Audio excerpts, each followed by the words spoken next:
Ma prochaine règle en chaîne est liée avec la fonction exponentielle.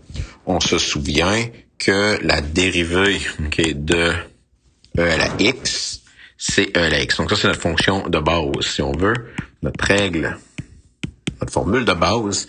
Sauf que là, qu'est-ce qu'on va avoir au lieu d'avoir simplement e à la x, on va avoir e à la quelque chose. Donc, puis ici, l'idée derrière la dérivée en chaîne, c'est que tu deals toujours avec la fonction extérieure. Ici, la fonction extérieure, c'est e à la x. Donc, si j'ai la dérivée de e à la quelque chose, bien, ça va me donner e à la quelque chose. Comme que la dérivée de e à la x, c'est à nouveau e à la x.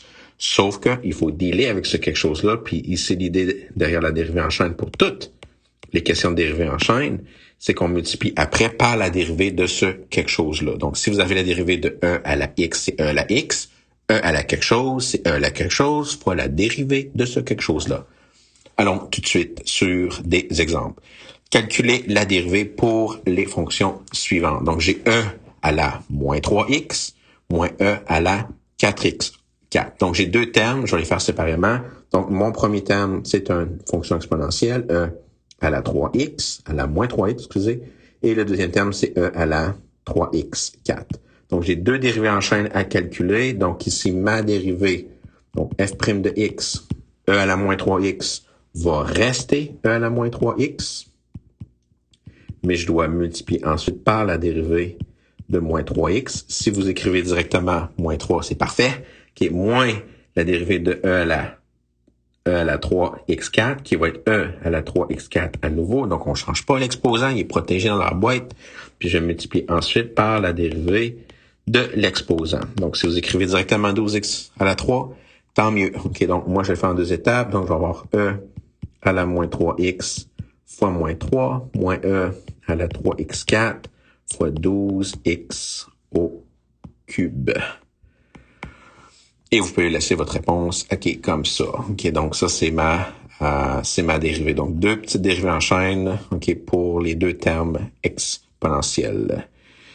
Bien sûr, une des difficultés avec les règles de différenciation, c'est quand vous les mélangez, puis de faire la différence entre, OK, est-ce que je fais un produit en premier, un quotient en premier ou une chaîne en premier. Donc, mon deuxième exemple, OK, j'ai x au carré qui multiplie la fonction e à la moins 3x. Donc, ici, initialement, on a le produit de deux expressions. Parce que là, le premier terme dans le produit, c'est x au carré, et le deuxième terme, c'est e à la moins x cube.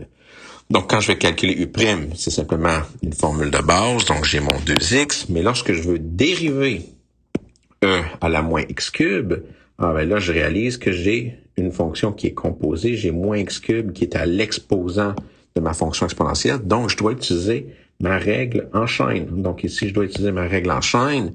Donc, puisque la dérivée de e à la quelque chose, c'est e à la quelque chose fois la dérivée de ce quelque chose-là. Si je le fais d'un shot, donc lui, je vais le faire d'un shot, on va avoir e à la moins x cube. J'ai pas changé l'exposant, il était dans sa boîte, fois la dérivée de l'exposant qui va être moins 3x au carré. Et ensuite, donc comme je l'ai dit, là, ça c'est une règle du produit pour commencer. Donc ça c'était ma règle du produit.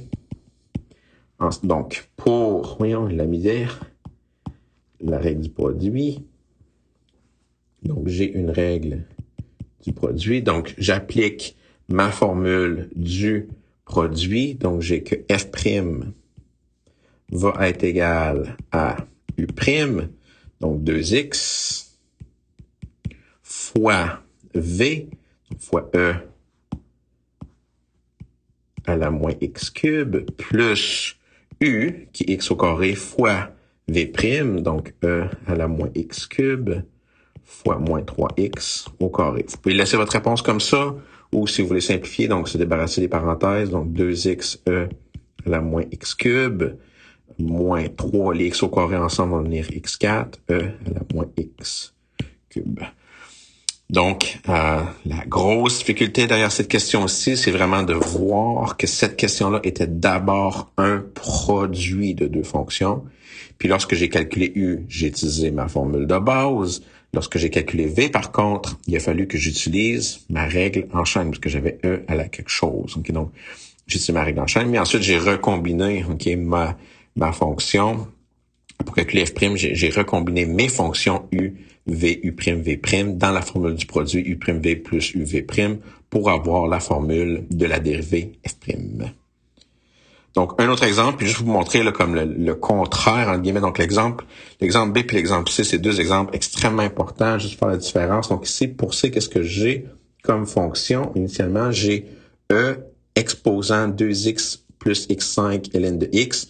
Donc, cette fonction-là, quand je la regarde, j'ai vraiment E à la quelque chose. Donc, ici, ma règle à employer au début, c'est ma règle en chaîne. Donc, ici, j'utilise la règle en chaîne pour commencer. Donc, j'ai E à la quelque chose. Donc, quand je vais le dériver, ça va devenir E à la quelque chose à nouveau. Je ne change pas l'exposant, ce qui est dans sa boîte protégée. Mais par contre, lorsque je vais dériver par l'exposant, puis lui, je vais prendre le temps de l'écrire parce qu'il est plus compliqué. J'ai deux termes, 2x, lui va aller vers 2. Mais le deuxième terme à dériver, j'ai x5 ln de x. Puis x5 fois ln de x, c'est bien sûr un produit. Donc, je dois utiliser la règle du produit. Donc, initialement, c'était une règle en chaîne, donc qui est le contraire de l'autre exemple, parce que j'avais une règle en chaîne, parce que j'ai eu besoin de la règle du produit. Ici, c'est une règle en chaîne. J'ai E à la quelque chose qui devient E à la quelque chose fois la dérivée du quelque chose. Mais dans le quelque chose, j'ai un produit.